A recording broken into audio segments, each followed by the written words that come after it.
नमस्कार, बहुत बहुत स्वागत है न्यूज 21 में आप सबका। आपके साथ मैं हूं ऋतिका पांडे। हमारा स्पेशल बुलेटिन अपना उत्तर प्रदेश देख रहे हैं। यूपी की खबरों से शुरुआत करते बुलेटिन की, जहां 76वें जिले के निर्माण की घोषणा के बाद डिबाई और अतरौली क्षेत्र के बीच विवाद बढ़ गया है।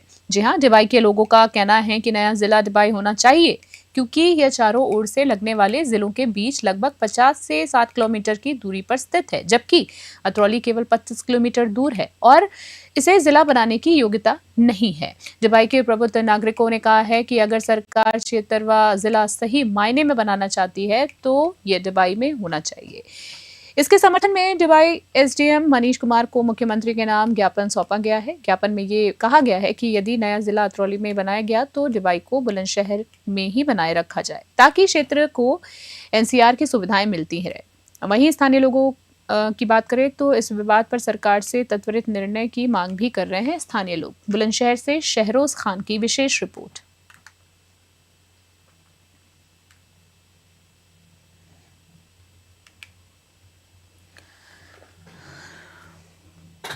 आवाम विकास मंच और ये भारतीय जनता पार्टी मंडल अध्यक्ष और ये 2-3 संगठन द्वारा जो हमें ज्ञापन दिया गया है, मैं इस ज्ञापन को उच्च माध्यम के द्वारा माननीय मुख्यमंत्री जी कार्यालय में प्रेषित करना कि अगर देखा जाए सामाजिक सांस्कृतिक दृष्टि से भी डिबाई का जिला बनना चाहिए। दूसरा देखा जाए यहाँ के भौगोलिक स्थिति से, क्योंकि ये केंद्र में पड़ता है। यहाँ से अगर डिस्टेंस की बात करें तो सभी, चाहे संभल हो, चाहे अलीगढ़ हो, चाहे बदायूं हो, चाहे आपका बुलंदशहर हो, सभी 50 से 60 किलोमीटर दूर पड़ती है। हालांकि ये एक आम जनता की आवाज़ है, हर दिल की आवाज़ है। हम लोग गाँव-गाँव तक पहुँचे और गाँव-गाँव के सभी लोगों ने, हम लोगों ने सिग्नेचर भी लिए हैं और एसडीएम साहब को सिग्नेचर भी सौंपे हैं। लेकिन एक चीज़ मैं देख रहा हूं, जो आपका सवाल भी है, इसको लेकर के अगर आप देखें, जिनको हम लोग वोट देते हैं, जो हमारे प्रतिनिधि हैं, जिनको हम सौंपते हैं कि वो हमारी आवाज़ को उठाएंगे इस जिला बनाने की मांग को लेकर के, आज देखिए ना तो 2 ब्लॉक पड़ते हैं, धानपुर ब्लॉक, डिबाई ब्लॉक, ना उनका सहयोग मिल पा रहा है जनता को। अगर बात करें जिला पंचायत सदस्यों की तो वो भी नदारद है। इसके बाद बात करें क्षेत्रीय विधायक जी की,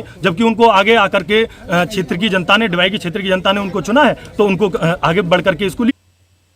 बीजेपी के प्रदेश अध्यक्ष भूपेंद्र चौधरी व्यापारी सम्मेलन में शिरकत करने बस्ती पहुंचे और बिहार चुनाव को लेकर अपनी बात रखी।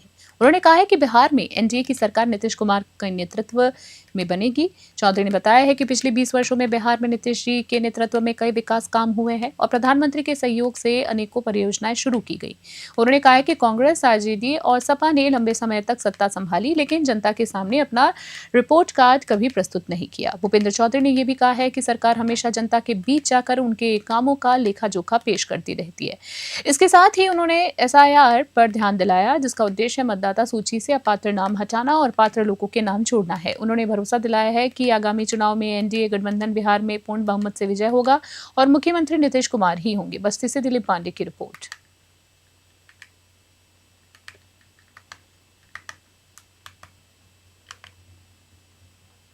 लोकतंत्र में सबको अपनी बात कहने का अधिकार है और अपने एजेंडे के आधार पर जनता के बीच में जाने का अधिकार है।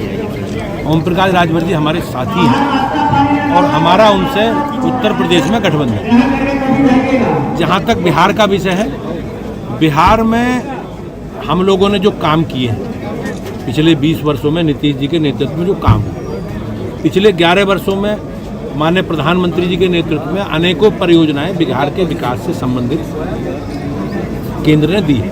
हम उन सारे विषयों को लेकर जनता के बीच में गए। अब निर्णय जनता को करना है। लोकतंत्र है ये और लोकतंत्र विजयी होगा, कोई हारो कोई जीतो, लेकिन लोकतंत्र की जीत होगी। हमने अपनी बात जनता के बीच में रखी है, निर्णय जनता को करना है। क्या इसका केंद्र सरकार का फर्क पड़ेगा अगर वहाँ से नीतीश कुमार, क्योंकि वहाँ पे मुख्यमंत्री, आपने मुख्यमंत्री भी घोषित नहीं किया है बिहार में, कहीं ना कहीं ये चीज सबको पता है, सब जानते हैं। और अगली खबर देख रहे हैं, जहां सिद्धार्थ विश्वविद्यालय कपिलवस्तु में आयोजित 9वें दीक्षांत समारोह में उत्तर प्रदेश की राज्यपाल आनंदीबेन पटेल मुख्य अतिथि के रूप में शामिल हुई हैं। विश्वविद्यालय परिसर में कुलपति और शिक्षकों ने राज्यपाल का पुष्पगुच्छ देकर सम्मान किया। समारोह के दौरान राज्यपाल ने छात्र छात्राओं को जीवन में आगे बढ़ने और सामाजिक जिम्मेदारियों को समझने के लिए प्रेरित किया। अपने संबोधन में उन्होंने महिलाओं की शिक्षा, सुरक्षा और आत्मनिर्भरता पर विशेष जोर दिया। राज्यपाल ने कहा है कि समाज और देश का विकास तभी संभव है जब महिलाएं सशक्त हों। कार्यक्रम में छात्र छात्राओं और अतिथियों की उपस्थिति रही। वहीं राज्यपाल ने विभिन्न महत्वपूर्ण विषयों पर अपने विचार साझा किए और शिक्षा के महत्व को उजागर भी किया। सिद्धार्थनगर से बजरंगी प्रसाद की रिपोर्ट।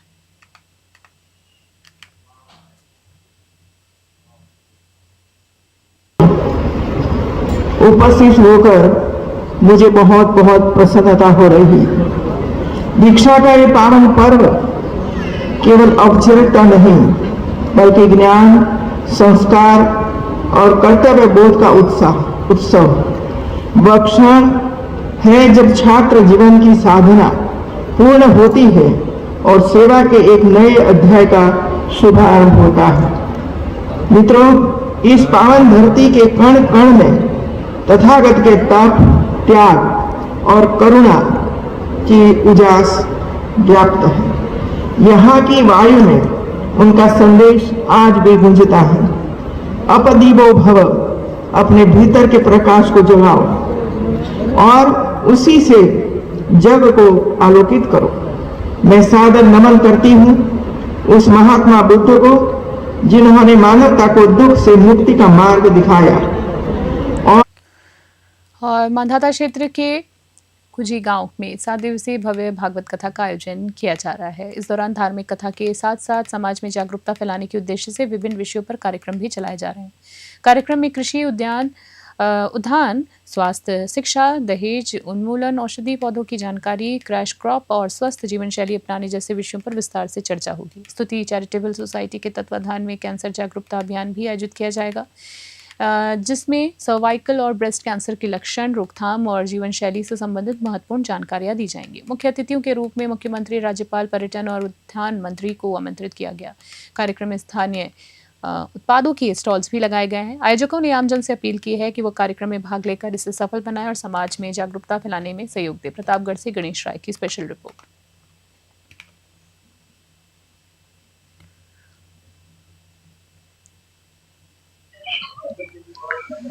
देखिए, जनपद प्रतापगढ़ के ब्लॉक मांधाता के ग्राम खूजी में एक 7 दिवसीय भागवत कथा और जन जागरण महोत्सव का आयोजन किया गया। स्तुति चैरिटेबल सोसाइटी के अध्यक्षा डॉक्टर निरुपमा सिंह ने आयोजन किया है, जिसमें भागवत कथा के साथ साथ आम जनमानस को लाभान्वित करने के लिए सर्व समाज, सभी जाति, धर्म, वर्ग को ध्यान में रखते हुए 7 दिवसीय जन जागरण कार्यक्रम भी बनाया गया है, जिसमें पहले दिन जिसमें कृषि विशेषज्ञ और सरकारी कृषि विभाग की टीम की मदद से लोगों को कृषि के बारे में जानकारी देकर अधिक से अधिक लाभान्वित करने।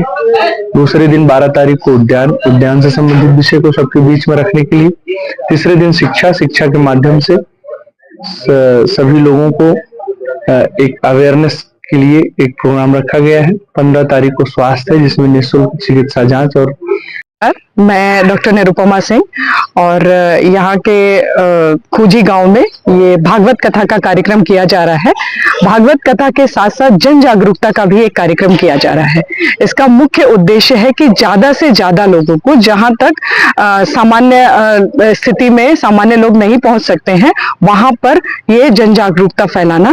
इसमें यह 7 दिवसीय कार्यक्रम है। इसमें विभिन्न प्रकार के विषय को हमने चुना हुआ है और विभिन्न प्रकार के विषयों में जैसे हम कृषि, उद्यान, स्वास्थ्य, शिक्षा, दहेज उन्मूलन, इन सारे विषयों को एक एक करके कवर किया जाएगा। हर दिन का थीम अलग अलग है, जिसमें कि हम औषधीय पौधों का वितरण, कैश क्रॉप कैसे करें, कैसे शिक्षा को सभी तक पहुंचाएं, कैसे स्वस्थ रहे, कैसे स्वस्थ भोजन जीवन शैली अपनाएं, इन सब के साथ साथ स्तुति चैरिटेबल सोसाइटी के द्वारा यह कार्यक्रम किया जा रहा है, जिसमें मुख्य रूप से कैंसर जागरूकता का काम किया जाएगा, जिसमें कि सर्वाइकल।